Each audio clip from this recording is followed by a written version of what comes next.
Hey everybody, welcome back to Five Features. We got a special guest today. We got Shavar Newkirk. He was a St. Joe's player from 2014 to 2018.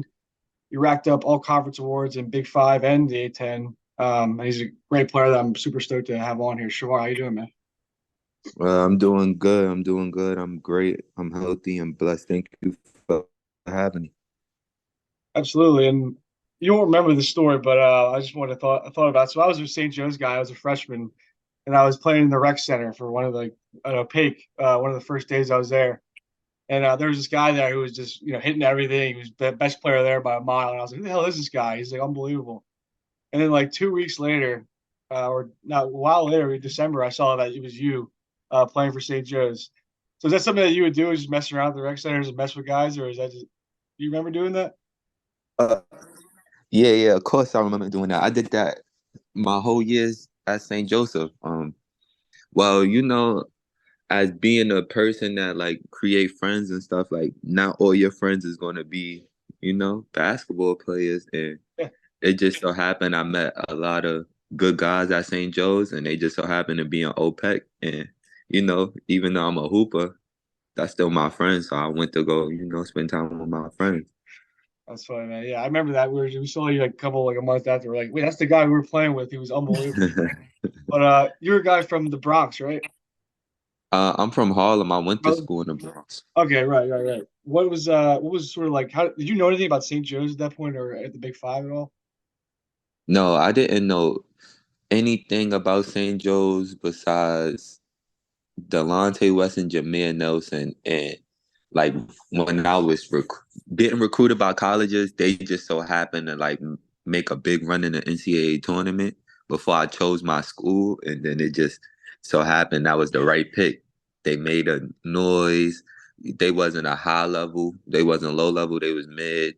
They had a good conference and they was known for producing good guards from the A10. And Coach Philip Martelli is a respected coach, a legendary coach. So everything came together once it was time to Absolutely. decide a school. Absolutely. And you talk about these great guards that come from St. Joe's, not just Jameer, but guys like Marvin O'Connor. And there's this Yes. and the A10 in general is known for Hey having like Jones, it's a lot of people that came from St. Joe's. Langston Galloway, yeah. I wanted to ask you a quick rapid fire questions if that's cool with you. You're a New York kid, but you lived in Philly for a while. So you tell me which one you yeah, prefer. I'm gonna ask some questions, all right? uh, All right, cheesesteak or chopped cheese? cheesesteak, Okay. Meek or ASAP? meat, Philly pretzel or New York Lizzie? New York glizzy, Statue of Liberty or Liberty Bell? Statue of Liberty, This one I think I know your answer. The Garden or the Palestra? the Garden.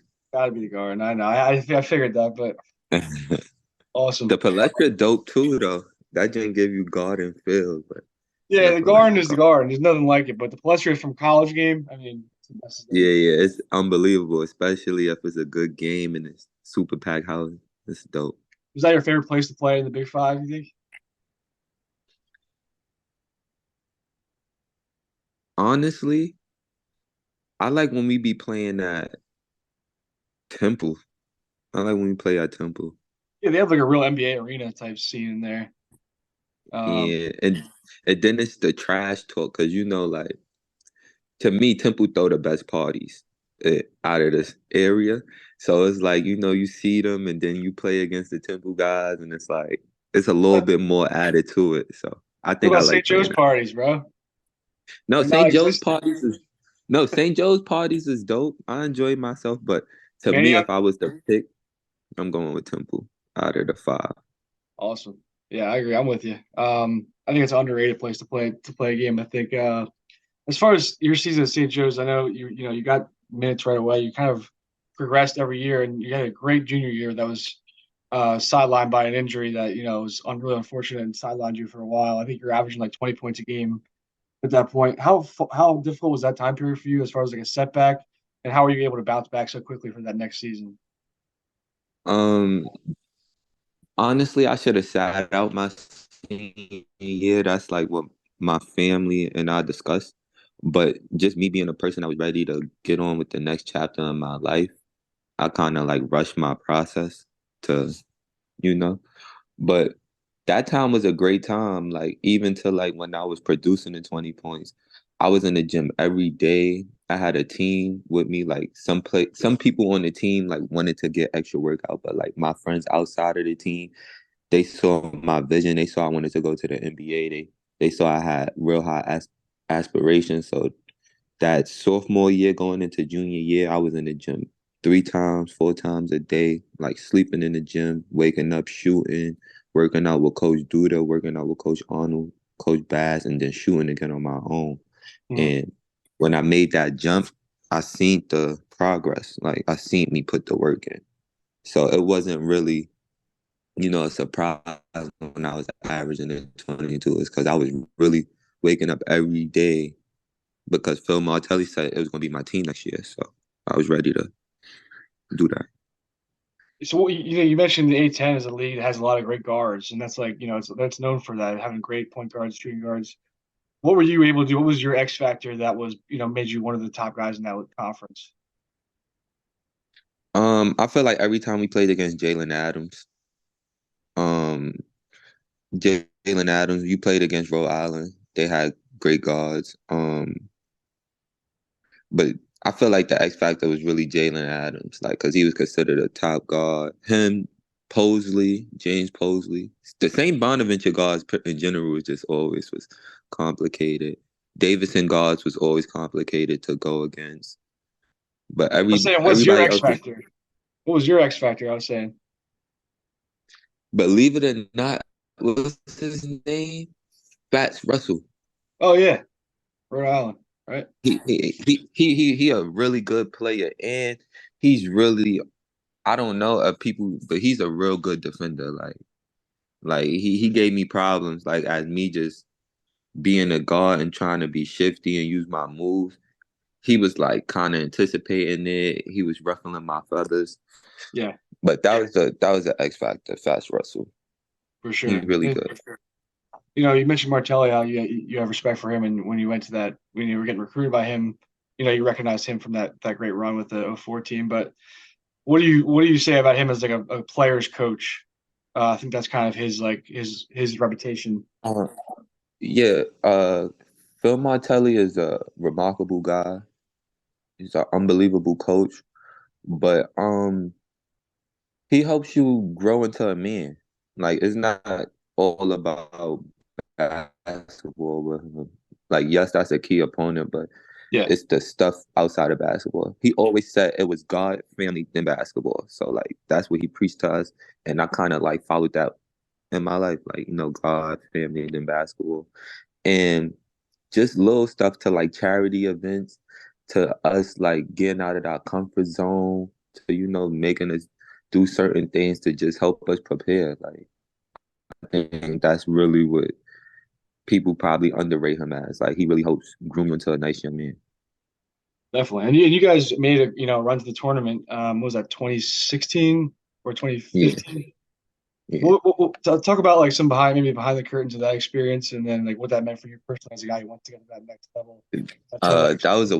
wild time, a fun time, and we all knew it. Everybody on the team knew it. Like that year, we was going to be great because the previous year we had such a horrible season. We had freshman woes, coaching woes, and everybody locked in and said like we're not going to be like this next year. Everybody individually worked hard on their game. Everybody individually brought into the team rules, and mantra of how we want to play this year. Everybody had their role. Everybody knew DeAndre was the star, and we was going to help him. And when everybody on board like that and clicking on all cylinders, we saw like it was a special year for us. And where do you rank DeAndre as like guys as as a point guard, as a facilitator, guys that you've played with and like fed the ball? Like where do you rank him as far as guys you play with? I play with a lot of elite level talent, man. Yeah, But yeah, DeAndre, right, right up there with him. I could say one thing about DeAndre: when he got mad and that competitive spirit came out, he was a different animal. And one thing about me, I loved his athleticism. Like, yeah, being a great player, but when he added his athleticism to some of the plays he did on the court, it just was mind blowing for real. Yeah, one thing So I about rank you. him. Oh, sorry. Go ahead. I'm rank him up there. He top seven I'll have to get that list. with And the guys I play with. I play with. so you're from Man. yeah, from what I've seen about you, is from especially at St. Joe's, is like you're a guy who obviously has you're a great talent, but you also seem to be a guy who knows when to like have fun and joke and then get real serious. And I feel like you Yeah, were a leader of that team from like a emotional perspective, like as like getting the guys calmed down, but also keeping them spirits light. Is that fair to say? yeah, that's fair to say. I got a bubbly personality. Like when people get to know me, Yeah. like if people don't know me, I might come off as quiet, But yeah, you gotta have the balance. Like all work, no play make Jack dull. I know you heard that. So you just have to have a balance. When this work, we gonna work. We gonna put the work in, and we gonna reach our goals. But when it's time to play, we gonna play too. And it's just knowing that balance. Like if we probably go on a 4 game win streak or win 4 out of 1 game or five, then we could celebrate. But if we went 2-2, 2-3 and stuff like, now we gotta get in the gym. We gotta put some more shots up. Shot 20, 30% from three over the like so. And it's easier when people buy in and want to get better and want to be great. So it's not really hard to switch it on and off from fun to working. Yeah, for sure. And when you did end when your career wrapped up at St. Joe's, what was your first like interaction? What were some of your options that you were weighing? I think you were in Canada, right? Yeah. When I was in St. Joe's, some of the options for me was like NBA workouts and stuff like that.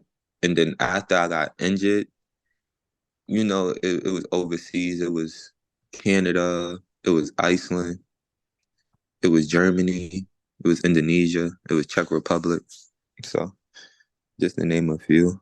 But my best place to play at, well, my favorite two places was Germany and Indonesia so far. Oh yeah, how come? Well, Indonesia, for one, is cheap. Like the cost of living is cheap. So if you getting money, you're going to see a lot of it. And second of all, like they really know how to treat you there in Indonesia. Right. Like if you a star player, you might feel like you in the NBA living over there. The type of culture and stuff they show to like high level players. In Germany, because it was just like a different experience. I played for a soccer club, like a big soccer club, and I got to meet people. So, and Germany might have the best Chinese food. Oh yeah, Yeah, that's random. I didn't never thought about that. they make this like it's street Chinese food. It's street Chinese food though. Like it's not really, but they might got the best Chinese food I've had. As they say, New York City's got great Chinese food too, right? Yeah, New York City and St. Louis. So I saw you were the foreign player of the year in what 2022 that was for Yeah. the Indonesian league. Talk about some of the competition in that league and how you found so much success there. How your style of play kind of works. Um, I really found success there because when I was comfortable, the people on the team made it very welcoming.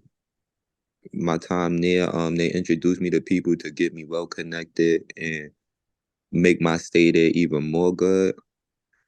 And the coach, he knew what type of player I was. He knew I was a person that, needed free space. I like to score. And we had that understanding. And he believed in me. So he put the ball in my hand and I showed him what I could do. In my first year there, I ended up winning MVP. So that was dope. Love it. Congrats, man. And do you find that to be a little bit comparable to the college game at all, like the European league Uh, or the Indonesian leagues? um, honestly, like if you are if you are a smart basketball player, like you just know how to cut, you know how to read plays, and you actually understand the game of basketball, no matter what position, you're gonna do very well. Yeah. overseas because like it's a thinking game. Not everybody super athletic, not everybody super tall. Like it be regular dudes working a regular job. Some of them, like It's all not all different. of them, but yeah, like it be some players who got a regular job, got to do that and come play. Then there's other dudes who's high talent who played at the high leagues that drop, however the case may be. But if you're an intellectual basketball player, you could survive overseas. It's not Yeah. you're not relying on like your God given ability. It's really when you have to think, you have to space out the floor, you got to be able to knock down a jump shot. You know, you got to really when you get to Europe, you got to really understand basketball because if not, you probably won't last more than 2 weeks because it's real fast. They Yeah. ship you in and out. Yeah. I think Lucas said something about like it's easier to score in the NBA than it is in some of these high European leagues. Yeah, The defense and the way people play is just completely different. it's very physical. That's one. So if you think it's not, it's very physical. Yeah, the defense is bananas because you could just sit a 7 footer in the paint and just sit there, especially if your big is not, Yeah. uh, asset to the plays and stuff. So yes, it's pretty hard to score overseas. So if you are scoring 17, 16 points, 15 points, you consider like, a high level scorer. So you're back in New York City now. What's the plan moving forward for the rest of the year? Are you still playing with the The team? plan is I'm trying to see if I could get back to Indonesia because that's where I wanted to play at. Yeah. I just got back from Czech Republic like last month, so right now I'm just waiting for the team to be sent back out. Until then, I'm enjoying the holidays with my family because I barely get to see them. Awesome, man. Well, I love that, and great to hear that. And I wish you the best of luck. I know you're a great player, so hoping you get that contract you're looking for back in Indonesia, and have a great holiday season. Thank you, man. I appreciate you. Thank you for having me on the show. Absolutely. See you, everybody. All right, have a good one. All right, man. Thank you.